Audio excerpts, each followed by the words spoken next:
నమస్తే అండి. సార్ ఏంటి సార్ చంద్రబాబు నాయుడు గారు అధికారంలోకి వచ్చి సుమారుగా 9 నెలలు అవుతుంది. మరి 9 నెలల కాలం వ్యవధిలో ఏ విధంగా కొనసాగిస్తున్నారు సార్ అధికారం వచ్చిన తర్వాత? అధికారం వచ్చిన తర్వాత మా పోయిన 5 సంవత్సరాలలో చేయలేని పని ఈ 5 నెలల్లోనే మేము చేసాము. 40 లక్షల సీసీ రోడ్లు పోసాం. మా ఊరికైతేమి తండాకైతేమి అభివృద్ధి ఇక్కడే ఆగపడుతుంది.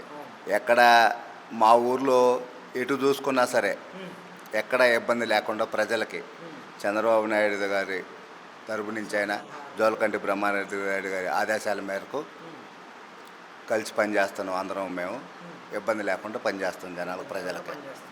సార్ ఏంటి సార్ మరి గతంలో మీరు చూశారు, గత 5 సంవత్సరాల్లో టీడీపీ కార్యకర్త మీద మాచర్ల నియోజకవర్గంలో ఏ విధంగా కొనసాగిందంటారండి? అసలు ఏముంది, మొత్తం ఫ్యాక్షన్ కేసులు పెడతాం. వాళ్ళ పని ఇంకా అదే కదా, కేసులు పెట్టి బెదిరించి టీడీపీ నాయకులను బయటకు రాకుండా చేయటం వరకు వాళ్ళతోటి. గత 5 ఏళ్లలో మీ మీద ఏమన్నా కేసులు పెట్టారు. మా మీద నా మీద పెట్టారు, మా మిస్సెస్ పేరు మీద పెట్టారు, మా వదిన మీద, మా మమ్మీ మీద, అందరి మీద పెట్టారు. ఆడవాళ్ళ మీద కూడా పెట్టారు. ఓన్లీ వినాయక చవితి పండగ చేసుకుంటుంటేనే. సార్ మరి ఇంత జరిగినప్పుడు ప్రతి కార్యకర్త కూడా ఎక్స్పెక్ట్ చేసింది వేరు, అసలు ఇక్కడ జరుగుతుంది వేరు. మరి కార్యకర్త పార్టీ గెలిచిన తర్వాత పార్టీ రివెంజ్ ప్లాన్ చేసుకున్నారు అంతా కూడా. అసలు మరి ఇప్పుడు ఏంటి అసలు మార్చల నియోజకవర్గం అంటే ఇంత ప్రశాంతంగా ఉంటుందా అన్నట్లుగా ఉంది. ఎందుకని అన్నీ సర్దుమనుకుంటూ వస్తున్నాయి అంటారు? వాళ్ళకి మనకు తేడా ఉండదు. ఇప్పుడు కేసులు పెట్టుకుంటూ పోతే వాళ్ళు జైలు చుట్టూ తిరగాలి, మనం తిరిగినవని వాళ్ళని తిప్పటం బాగోదు. మన ధ్యేయం ఒకటే, ఊర్లో అభివృద్ధి చేసి చూపిస్తే మన బ్రాండ్ అనేది సరే తెలుగుదేశం పార్టీ బ్రాండ్ అనేది అగపడుద్ది. ఇప్పటికే ఆల్రెడీ ఈ 8 నెలల్లోనే చాలా వరకు అగపడది. ఇంకా రాబోయే కాలంలో ఇంకా ఎక్కువ పనులు చేసి అయినా సరే మన బ్రాండ్ని అయితే నిలబెట్టుకోగలుగుతాం. కేసులు పెట్టుకుంటే ఏముంది, రేపు ఉదయం అందరూ ఇబ్బంది పడతామే.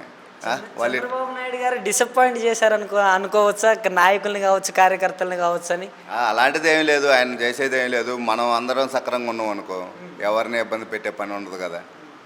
అంటే అందరూ చాలా ఎక్స్పెక్ట్ చేశారు, 164 సీట్లు వచ్చిన తర్వాత చాలా అయితే అనుకున్నారు. మరి చంద్రబాబు నాయుడు గారు అందరినీ కట్టేసిన విధంగా పరిస్థితి అయిపోయింది. అసలు ఇప్పుడు కొంతమంది అనుకోవచ్చు మన మీద కేసు పెట్టారు, మనం కూడా వాళ్ళ మీద కూడా పెట్టాలి అనుకుంటారు. ఇప్పుడు పెట్టిన వల్ల ఇప్పుడు ఆయన మన మీద పెట్టినందువల్ల మనకి నష్టం జరిగింది. సరే, ఆ నష్టాన్ని వాళ్ళకి చేసినాం అనుకో, ఇప్పుడు వాళ్ళు నష్టపరచబట్టే కదా మనం ఎంత యాక్టివ్గా తిరిగి ఇది చేసి మా ఊర్లో 330 మెజార్టీ తీసుకురాగలను. మాది మాజీ ఎమ్మెల్యే మామగారు ఊరు రామకృష్ణారెడ్డి మామగారు ఊరు. మా ఊరు ఆడపిల్లనే చేసుకుంది అతను. మరి ఇక్కడ ఎంత మెజార్టీ తీసుకురాగలిగినాం అంటే మరి ఎట్టది పాసిబిలిటీ కాదు కదా.